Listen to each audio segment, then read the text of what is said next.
Welcome, everybody, to the Work Hard, Play Hard podcast. I am your host, Ryan Harding, and today I am here with Jenelle McComb, and we are here to talk about some real estate and talk about her and her business and stuff like that. So let's jump right in. Jenelle, tell us about yourself. Okay, well, I grew up in Highland, Utah. Okay. Got my degree in social media marketing, and shortly after graduating, I moved out to San Diego, California.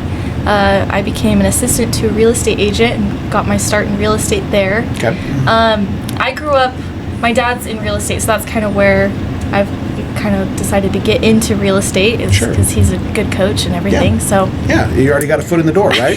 A great foot in the door. He's a developer, but he started out as a leasing agent, so he's kind of got his thing. But so I became an assistant, and that was a ton of fun. The agent that I was with, he's a former Navy SEAL, and he was a baller. I think he grossed almost $1 million in real estate commissions last year in San Diego. So he's crushing it, and so I learned a lot from him. I always say that I went through real estate boot camp training because he was pretty tough. But so then moved back here to Utah and got into property management, and so I do that part-time, and I'm a real estate agent. Got my license in September, so I'm a real estate agent now, and I love it. It's fun. It's a great industry to be in. So why did you want to choose real estate? I mean, obviously dad and stuff like that. Did you just kind of see your dad doing it and you're like, I kind of like that and stuff like that? You know? Yeah, so I really want to encompass 3 of my favorite hobbies and passions, which one is photography, and I wanted to get into being a real estate photographer. 2 is interior design, so that goes along with staging. And 3, I really like meeting people. Like, I just love making friends. I've always been somebody who makes friends and goes to parties and things, and so being social is definitely something in real estate, so that's what I like. Definitely important, right? You got to meet a lot of different people and stuff like that. So, and you said social media marketing, so how is that? Like, obviously it seems kind of important. Obviously this podcast is a lot on social media and stuff like that. How have you taken some of those things you've learned from that degree? Was that degree helpful, I guess, first of all, or is it something that you just learned already just doing it on your phone, yourself? But like, was there actually good application in that degree? No, there was a ton of great application. I love the school that I went to. I went to LDS Business College, which is now known as Ensign College, and I mean, I could talk about that school all day because it was awesome and the teachers were great. And, nice, good. But a lot of the things we'll put an ad for them in here right now. Keep going. A lot of things that I learned about social media marketing is, 1, being very consistent, and 2, having a brand, and 3, being genuine, being yourself. People don't like to be sold; they like to know you as a person. So just having your own voice on social media. So I learned a lot from the classes, and just applied those into my own account, and I love it. It's fun. And you've done a lot on social media, right? Yeah. I mean, you're pretty consistent. You have a voice, right? So you're applying the things you've learned and stuff like that. And obviously you're just starting off, so you probably don't have a lot of data, I guess. But like, would you say it's helping to get your name out there to your friends and family and stuff like that, I guess? I mean, that's why I started it. I kind of wanted to be on social media so my friends are like, oh yeah, Jenelle is in real estate, Jenelle in real estate, and connecting me with real estate based off of my page. And I mean, it's helped a lot. I've had lots of friends reach out like, hey, I know you're in real estate, like, can you help me out? I just closed a deal with a friend who said that through my Instagram, which was awesome. And I was walking through the Parade of Homes a couple weeks ago, and this guy comes up to me, he's like, Jenelle, and I'm like, do I know you? And he's like, I see you on Instagram. And I'm like, oh, that's so cool. So that's awesome. There's traction there. So it is it's fun. Okay. Well, good. It's working. That's good. Well, okay. So tell us about I guess as an agent, having success and stuff like that. What would you say makes a successful agent right now? Especially in this market, I guess. Oh my gosh, the biggest thing I feel like to be successful is one, having a good mindset and a great attitude. If you're just like, oh, ho-hum, the market's awful, or for some reason, it's like, people aren't going to want to buy or sell, you know? You got to look at the positive of the market and show people the numbers. Like, this market is shifting, but this is awesome for buyers because you could get your offer accepted or whatever. Like, always finding the positive in the market and having a good attitude about real estate and showing that off to people. That's huge, I feel like, for me in success as a real estate agent. And also having a strong mindset. I mean, it's hard. This industry is extremely difficult. It is hard. Cutthroat, competitive, and just being out there. You just gotta have a good mindset and be passionate. I'm very passionate about real estate. I love it. So I'm sure you're the same way, where it's a lot of fun, and it can be fun if you make it fun. And so just being passionate, have a good mindset. Love it. Well, and you know, that'll be what separates, I guess, as this market turns, and it makes it harder to sell real estate, harder to buy real estate, right? The ones that'll last are the ones that are probably passionate about it, able to work hard and really get through this hard time, right? You know, kind of thing, or at least, you know, challenging time, you know. So, well, okay. So tell us about, you know, your thoughts on real estate as an investment. Do you like real estate as an investment? You probably, you know, I'm guessing in your own life, maybe haven't bought a home yet or anything like that. Maybe, you know. Nope. Okay, but why is real estate a good investment for people? It's a fantastic investment. So with growing up in real estate with my dad, he's in his mindset and his career, it's always been leverage yourself in real estate. And he's always told me, like, Jenelle, stick with real estate. Like, you're gonna want to go off and be like, oh, buy franchises, and those are great too, but it's like, he's always like, Janelle, focus with real estate, because at the end of the day, you want an investment that you don't have to unlock the doors at 8 or 9 a.m. and have to close them at 5 p.m. Because real estate, you buy real estate, it's always paying you. Your what's it called? Your money odometer is going up every single day, 24/7. Even if you're lying on the beach, you know, your real estate investments are gaining equity, and you could be collecting rents, and that's kind of what I was taught growing up. And so leveraging yourself in real estate is a fantastic investment, and you don't have to focus just on residential properties. You could also branch out to commercial properties or duplexes, multi-units, right? And just always leveraging your money in real estate. It's a fantastic investment. Well, I 100% agree with that. Yeah, whenever I look at other franchise, you know, other businesses and stuff like that, I think about how much time it's going to take for me to run that business versus, hey, I'll go buy an investment property and I can make X amount of dollars off that, right? You know, so real estate does tend to. I agree with that. I mean, that money odometer, I like that. You know, that's good. It's always ticking up. It's always ticking up, right? You know. Well, okay. So, how do you show? You know, shifting gears a little bit to your own business and stuff like that. How are you able to show real estate or clients, that you care? You know, that you're that, you know, why you know, kind of thing. I guess is another question. Yeah, that's a great question. I honestly, I love working with my clients, and the one thing I show them that I care is always being communicative with them, like always talking to them, calling them, texting them.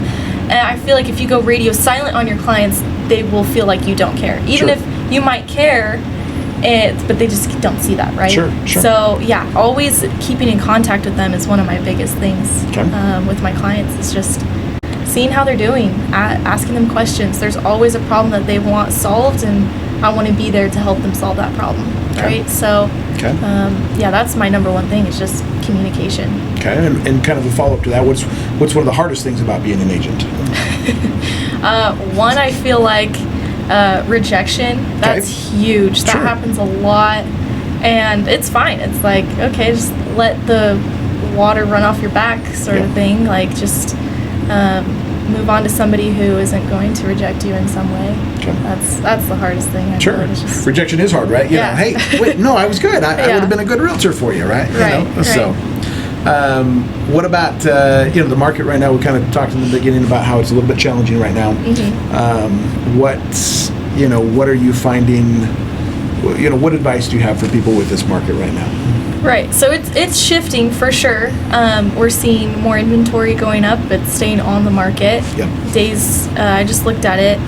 Days on market is up to 17 days in Utah County, I believe. So it's gone up, but 17 days is not that long. No, it's still not. really quick. And so I feel like you can look at a lot of the cons of the shifting market, but there's so many more pros to it as well.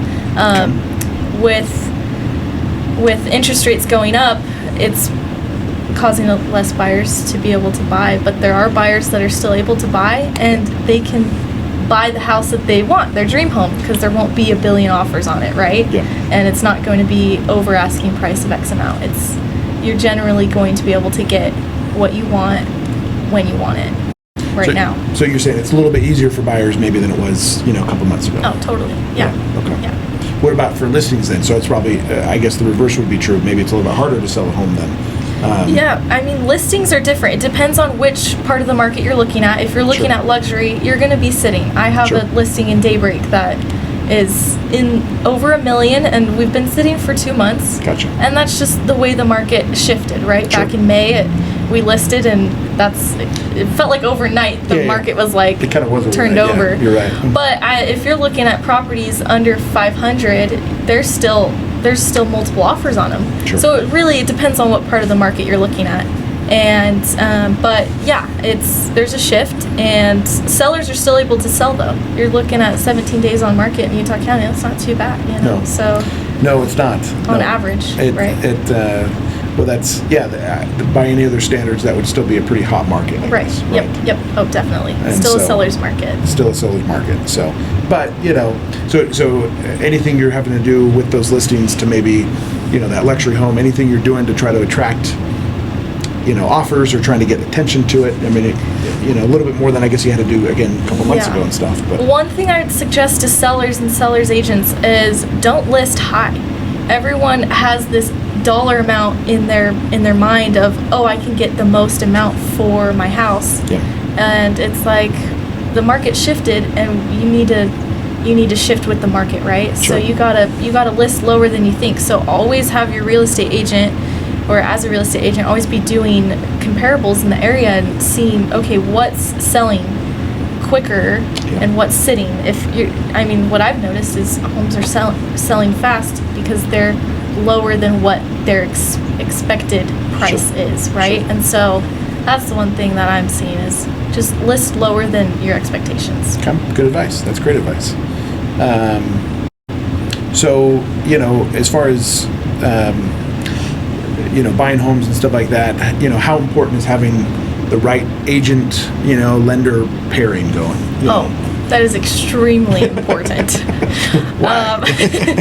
So one, you want a good agent that does their homework. Okay. Got to make sure they're always doing the comparables for the home that you're looking at, because if you're buying too high, you want to make sure that they're always looking like, okay, this is good because your appraisal is going to come back at a good price. Okay. With a good lender duo, you definitely have to have a good lender duo, because they're one, there's good synergy between a real estate agent and a lender if they work really well together. Yeah. And two, if you have a good lender that is able to give you good rates, good clientele experience, and all that, it makes the process more seamless and exciting to buy a home, and not so stressful when you get in the home and you're like, oh, that was painful. But if you have a good lender, it's awesome. And I just had that last week.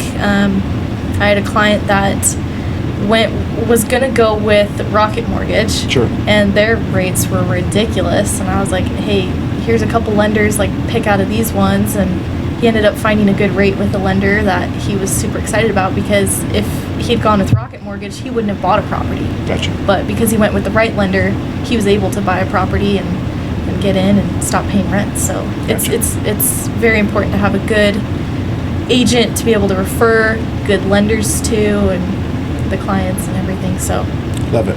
Yeah. Shifting gears, what's as far as this forecast for the market, you got your crystal ball. What do you foresee happening in the market right now? I wish I had a crystal ball. We all do, right? Everyone keeps saying the market's going to crash, it's going to fall, and personally, in my opinion, I think things where Utah is at in the demand, I think things are going to level out, but it's not going to crash, in my opinion. And with what I've seen in the market, I think people are going to start seeing the interest rates rise, and they're going to be like, well, I'm going to buy because I need to buy, or I want to get into real estate, and home prices are going to go down a little bit, and so they're going to be able to find that sweet spot where they'll buy, but I don't see a crash in my crystal ball. In your crystal ball. Well, we agree, we see a slowdown, maybe, a little bit softening of the market, right? Definitely softening. But, okay. Well, so, I guess kind of along those lines, if the market doesn't, shift too much, it doesn't, rapidly fall, what are some challenges that first-time home buyers are still going to run into right now? Affordability. If things, I've had friends say, I'm going to buy when home prices drop 20%. And I'm like, I don't know if they're going to drop 20%. Yeah. So they're just going to see interest rates, if they continue to rise, it's going to be harder for them to be able to get pre-approved at the price that they want. But if they're able to buy, I'm like, buy now, because things aren't going to be very different. Gotcha. The only things that's going to change are probably interest rates, So waiting doesn't necessarily help them, is what you're saying? Yeah. So. Because waiting might take them out of the game, especially if you're a first-time home buyer. Yeah. Well, so any fun stories, from being in the industry for so long, For so long. Oh, I don't know. COVID was very interesting to see everything just completely go from a normal to a spike, if you will. Fun stories. I don't know if I have any fun stories. And that's okay. It's okay. What about any myths or any things that buyers or sellers will tell you, and you're like, oh no, I've heard that before. Hey, that's not correct. Kind of thing. Myths. Any things that you hear, common things like that. It's crazy how I get this all the time, where it's like, oh, I need 20% down. It's like, people are still believing that. Like, no, there's so many programs to help with 3%, 5%, as low as 0% down, right? Yeah. So it's like, that's a huge myth. You do not need a full 20% down to purchase a home. You can still do it without it. Yep. So. Yep. Okay. So that's a huge myth. But gotcha. I feel like I keep hearing still. It is funny. Yeah. No, we have 0 down programs. We have 3% down programs, right? There's other programs and stuff that you can do. Yeah. So, obviously social media has done really well for you. Anything related to that as far as, your personal brand, like how are you doing your personal brand, I guess, with social media? What is, how are you branding yourself on that? If we talk a little bit more about social media. Yeah, so I'm a big believer in personal branding and having your own brand. It helps you stand out. I love watching Ryan Serhant on YouTube. Okay. He's a real estate broker in New York City. Okay. He's big time. Anyway, he always talks about personal brand, and so I've learned a lot from him. But the biggest thing that he always says is having your own voice, right? And on my social media accounts, my brand is Sell with Jenelle. It rhymes. There's a ring to it. It's kind of cute. Yeah, I like it.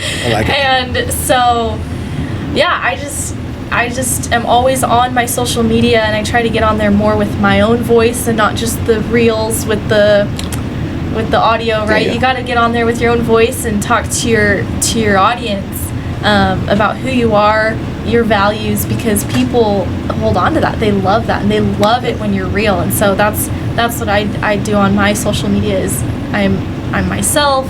I share my personal stuff, fun facts about me. Like, I'm a quadruplet. That's all over my social media, and people love that. They're like, that's so cool. And so can't say I know many people that are, right? It's a fun fact. It's a fun fact, for sure. Fact. Oh yeah, for sure. So branding is huge, and as a real estate agent, to be able to stand out from normal real estate agents, you got to have your brand. You got to be that voice of, this is who I am. Like, I'm Jenelle. I'm a real estate agent. I'm a quadruplet, and I help I love helping first-time home buyers. Like, that's my thing. Or I help luxury listings or sell homes, right? Because that's my thing, is I like to sell. So love it. That's my brand. That's your brand. Okay. Well, good. Well, I love that. Anything else that we didn't cover that you wanted to talk about? Oh, I don't know. I'm a huge advocate with teaching people about real estate investing. Okay. I don't know if we want to go more into that. Go ahead. But just because I grew up around that, my dad's a real estate developer.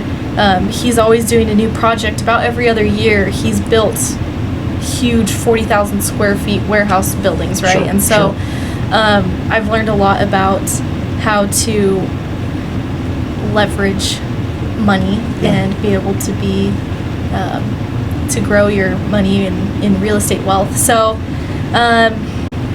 I don't know where I kind of want to go with that.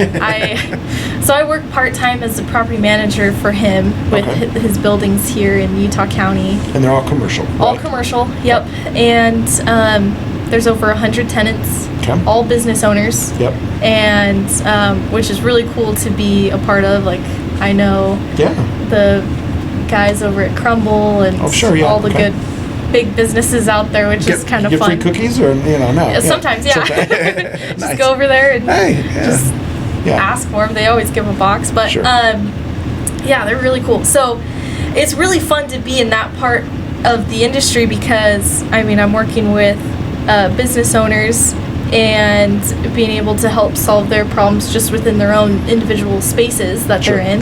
There's always a problem to be solved, right? Whether it's with HVAC or whatever. Yeah. I feel like a lot of people do shy away from the investment side because of the management that you have to put into it, the maintenance work, right? Yeah.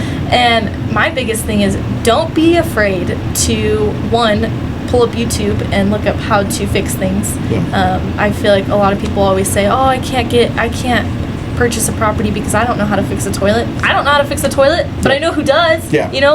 There's people out there, plumbing companies, that know how to fix toilets. It's not that huge of an expense. Yeah. It's way better to put your money into real estate and to be able to take that risk of gaining wealth in real estate and learn how to fix a toilet, or learn who knows how to, right? So that's a huge thing. But problem solving is one of my favorite things, because I've learned throughout the last 2 years of being a property manager of how to problem solve, because everything is figure outable. Mm-hmm. That's Marie Forleo's tagline, or whatever her thing is. She's got a book. Anyway, everything's figure outable. There's nothing that's not, you're always able to problem solve. You're always able to figure something out. Sure. If you don't know, then find somebody who does know, right? That's my big thing. So property management and being able to own property is awesome. So it's a good investment to be in real estate. And so what I'm hearing you say is don't let some of the perceived obstacles that really, they are hard. Managing a property is not easy, right? But don't let some of those obstacles stand in your way of actually going forward and doing it. Right. Exactly. There is money to be made there, and you're not. You're able to benefit from that, and kind of go forward with that and stuff. So, I feel like if I can do it, anybody can do it. Sure.